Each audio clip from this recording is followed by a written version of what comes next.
ବିଜୁ ଜନତା ଦଳର ସମ୍ବିଧାନ ଯାହା କହୁଛି ଯେ ନିୟମିତ ବ୍ୟବଧାନରେ ରାଜ୍ୟ ସଭାପତି ଏବଂ ଅନ୍ୟାନ୍ୟ କର୍ମକର୍ତ୍ତା state council state executive district ଲେଭେଲରେ ଏବଂ ତୃଣମୂଳ ସ୍ତରରେ ସାଂଗଠନିକ ନିର୍ବାଚନ ହୁଏ ଏବଂ ସଂଗଠନକୁ ଗଢ଼ାଯାଏ। ଯେହେତୁ ଗତ ବର୍ଷ ନିର୍ବାଚନ ପଡ଼ିଥିଲା ଆମେ ଇଲେକ୍ସନ କମିଶନଠାରୁ ଗୋଟେ ବର୍ଷ ଟାଇମ ଏକ୍ସଟେନସନ କରିଥିଲୁ ଏବଂ এই ଏପ୍ରିଲ ଶେଷ ସୁଦ୍ଧା ସଂଗଠନ କାର୍ଯ୍ୟକ୍ରମ ସାରିବ ବୋଲି ନିଷ୍ପତ୍ତି ହୋଇଛି।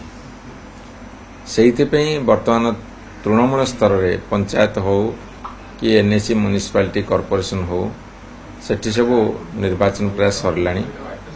ତାପରେ ଜିଲ୍ଲା ସଭାପତିମାନଙ୍କ ନିର୍ବାଚନ ସରିବ। ତାପରେ ଆମର ରାଜ୍ୟ କାଉନସିଲ ଏକ୍ଜିକ୍ୟୁଟିଭ ବଡି ଏବଂ ରାଜ୍ୟ ସଭାପତି ମଧ୍ୟ ନିର୍ବାଚିତ ହେବେ।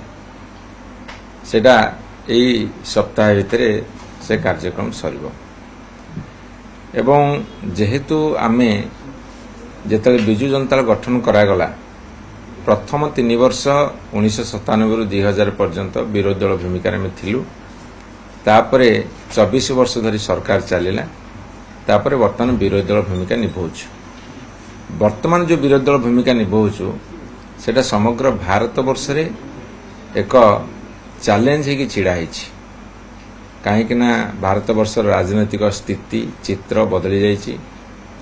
ଭାରତ ବର୍ଷର ଯେଉଁ ରାଜନୈତିକ ସ୍ଥିତି ଓ ଚିତ୍ର ବଦଳିଛି ମୁଁ ଯେଉଁ କଥା କହୁଛି ଗୋଟେ ଗଣତନ୍ତ୍ର ନାଁରେ ଗଣତାନ୍ତ୍ରିକ ପଦ୍ଧତିରେ ନିର୍ବାଚନ ହେଉଛି ସତ କିନ୍ତୁ ଧୀରେ ଧୀରେ ଗୋଟେ ଏକଛତ୍ରବାଦୀ ଶାସନ ଆଡ଼କୁ ଏ ଦେଶ ଗତି କରୁଛି ଏବଂ ସେଥିରେ ଯେଉଁଟା ଲୋକମାନଙ୍କର ରିଅଲ ଇସ୍ୟୁ ବେକାରୀ ଦୂର କରିବା ବେକାରୀମାନଙ୍କୁ କର୍ମ ନିଯୁକ୍ତି ବା ଚାକିରି ଯୋଗାଇ ଦେବା କି ଦରଦାମକୁ ସ୍ଥିର ରଖିବା କି ଦେଶରେ ସମ୍ପ୍ରଦାୟ ମଧ୍ୟରେ ସୁସଂହତ ସମ୍ପର୍କ ରଖିବା ଏବଂ ମହିଳାମାନଙ୍କ ଉପରେ ଅତ୍ୟାଚାରକୁ କମେଇବା ଲ ଆଣ୍ଡ ଅର୍ଡର ସିଚୁଏସନକୁ କମେଇବା ଏବଂ ବର୍ତ୍ତମାନ ସାମାଜିକ ବିଶୃଙ୍ଖଳା ଅଧିକରୁ ଅଧିକ ଉତ୍କଟ ହେବା ଏସବୁ इंटरस्टेट जेतक सब रिलेशन भांगुची नदी नालू नहीं कि अन्य कथा को लेकिन सीमा विवाद को लेकिन तुटेवा।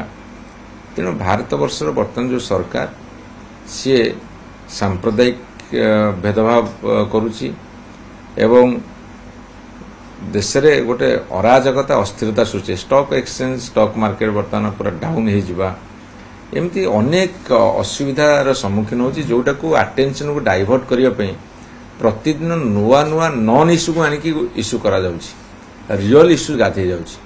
सेतेबेले बिजु जनता दल गोटे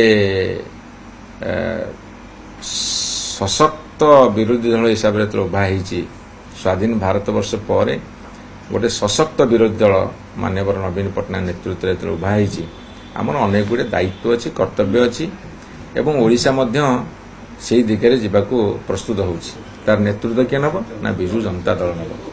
तेणु बिजु जनता दल सांगठनिक प्रक्रिया से गोटे गुरुत्वपूर्ण भूमिका निभेब। यही एप्रिल शेष सुधा आमर सांगठनिक निर्वाचन सरीजिव। तापर दल भीषण भाव एवं जनमानसर इश्यू को लेकिन आम रास्ता को ओह्लैबू प्रति क्षेत्र में ताकू आम प्रदर्शित करूँ।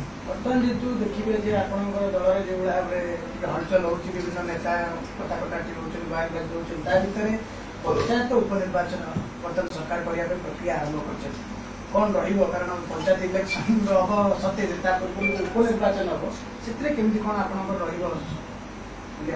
आपण देखंतु ये 10 मास भितर जितेबाला भारतीय जनता पार्टी सरकार को आसिले से माने सबुठी जेते उन्नतिमूलक काम को बंद करुछन। कारण तांकर तृणमूल स्तर रे पंचायत स्तर रे हो म्युनिसिपालिटी वार्ड लेवल रे हो तांकर लोक नाहांती तेणु से काम बंद करुछन एवं किछि जगह रे विभिन्न आड़ देखिकी अनास्था प्रस्ताव करुछंती किछि जगह रे निर्वाचित बॉडी को भांगुछंती एवं जोठी बिजु जनता दल निर्वाचित बॉडी की भांगी पारु नाहांती सेठी जो निर्दिष्ट तारीख धार्य कराऊ अनिर्दिष्ट काल घुंचाई दौरान कोर्ट कचेरी मामला दीर्घ वर्ष धरी पड़ी रोचे ଏବଂ ଯେଉଁ ଜାଗା ଗୁଡ଼ା ଖାଲି ହେଇଛି ତାର ନିୟମ ହେଉଛି 6 ମାସ ଭିତରେ ନିର୍ବାଚନ କରିବା କଥା, ତାକୁ ସେ ଅନିର୍ଦ୍ଦିଷ୍ଟ କାଳ ପାଇଁ ଘୁଞ୍ଚେଇ ଘୁଞ୍ଚେଇ ଚାଲିଛନ୍ତି।